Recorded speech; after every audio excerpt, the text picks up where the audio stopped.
ছুটির দিন আমার কাছে খুবই স্পেশাল একটা দিন, কারণ সপ্তাহের অন্যান্য দিনগুলোতে পরিবারের সবাই মিলে লাঞ্চ করার সুযোগ হয় না।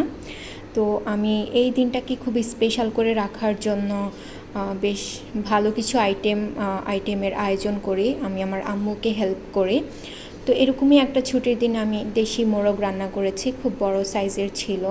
সেই সাথে ইলিশ মাছ ফ্রাই, সাথে পোলাও রাখা হয়েছে সাদা ভাত না করে, এবং সেটা হচ্ছে বেগুন ভাজা। আই থিঙ্ক আপনাদেরও এটা খুব পছন্দের। আবার সালাদও করা হয়েছে।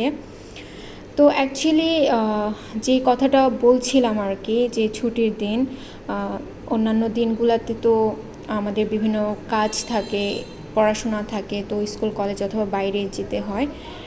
খাবারেরও ঠিক ঠিকানা থাকে না কে কখন বাসায় আসে।